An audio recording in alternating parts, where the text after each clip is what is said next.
দেখো অবস্থা, বাপরে বাপ। আমি একটু রেডি হয়েছিলাম রিলস বানানোর জন্য, আমার অবস্থা পুরাই শেষ। আসছি ছাদে, একবার রোদ দেখো ছাদে, একটাও রিলস বানাই নাই ঠিকঠাক। মনে হচ্ছে কি আমি এক্ষুনি গিয়ে নদীতে ঝাঁপ মারি, এত গরম লাগতেছে। আর ঘাইমে টাইমে আমি পুরা শেষ। এত সুন্দর করে এত ঘন্টা ধরে আমি রেডি হইলাম, মানে শাড়ি পরতে আমার ঘন্টা লাগে জায়গা। যাই হোক, এখন আমার মুখ টুক দেখো, পুরো মনে হচ্ছে কি ঘামে স্নান করে ফেলছি আমি, এতটা রোদ, বাপরে বাপ। আর কেউ এখন সবাই ব্যস্ত, আমাকে কেউ ভিডিও তৈরি দেওয়ার মতো নাই। আমি স্ট্যান্ড নিয়ে আসছি, তাও ভালো করে হচ্ছে না। আমার তো খুব খারাপ লাগতেছে, বাপরে। আমি এখন নিচে চলে যাবো, আর পারবো না, থাক।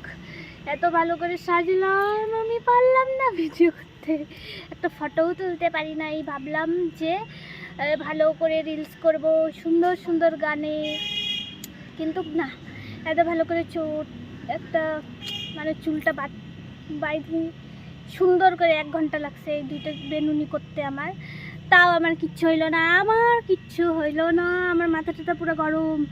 এতক্ষণ হয়ে গেল গা, নাই করে 3 ঘন্টা হয়ে গেছে রেডি হইতে, আর এখানে আসতে, তারপরে এই যে এগুলো করতে। এখন আমার মুখ টুক পুরো শেষ হয়ে গেছে, শরীর টরীর পুরো জল পড়তেছে টপ টপ টপ টপ করে। তোমরা মানে দেখে টের পাচ্ছ, জানি না। আমি নিচে চলে যাব, পারবো না এখানে আমি ভিডিও বানাইতে। তোমাদেরকে আমি ভাবলাম যে বিষয়টা জানাই যে একটা ভিডিও বানাইতে কত কষ্ট হয়, তাই আমি ভিডিওটা অন করলাম তোমাদেরকে জানানোর জন্য একমাত্র।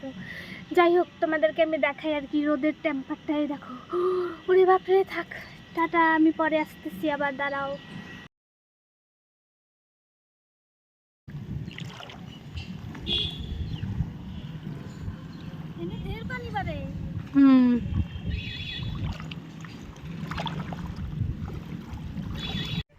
নদীতে চলে আসছি আমি ভিডিও বানানোর জন্য, একবার দেখো আমাদের। যা তা তুই আগে,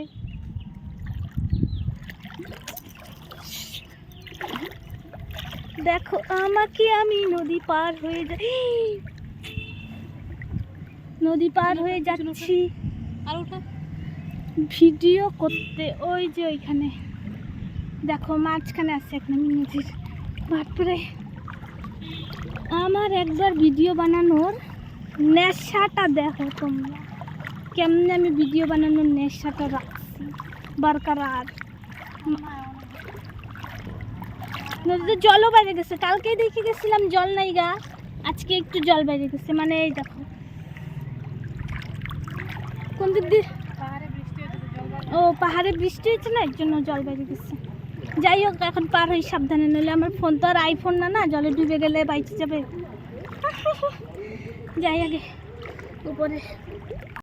ভাই দেখো, আমি চুল বাইধে গেছিলাম, আর এখন দেখো আমার চুল টুকিয়া, আমার চুলটা এরকম করছে।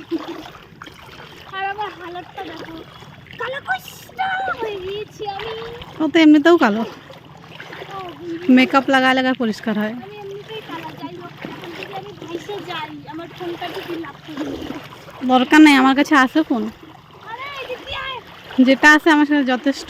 ভাই তুই শাড়ি পরে আছিস, আমি না। মুখের অবস্থা দেখো, মা গো কেমন হয়েছে মুখটা, পুরা কেমন লাগতেছে। চুল টুল সব খোলা, এই দেখো এগুলো সব খুলে দিচ্ছে টুকি, আমার কভার টভার সব খোলা। ফোনে গরম হয়ে গেছিল, ফোনটা আগুনের মতো। তুই যেরকম আছিস সেরকমই দেখা যাচ্ছিস। ইতনা অপমান আমার আর সহ্য হচ্ছে না ভাই, এত অপমান আমার সহ্য হচ্ছে না। একটা ফুল দেই কানে, দাঁড়াও।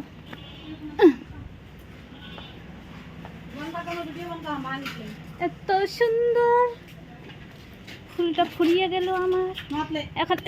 এখন আমি বাড়ি যাব, গিয়ে স্নান করব। এই যে বেচারি আমার জন্য রোদ্রে পুড়লো।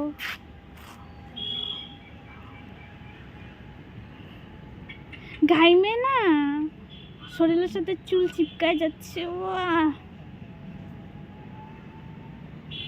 ও thank you so much darling, এরকম একটা বর থাকা লাগে, বুঝো নাই। আমি আরো বিয়ে করে নেবো কালকে, চিন্তা নাই। এরকম একটা বর থাকার লাগে মানুষের, তাহলে মানুষের জীবন হবে সুন্দর।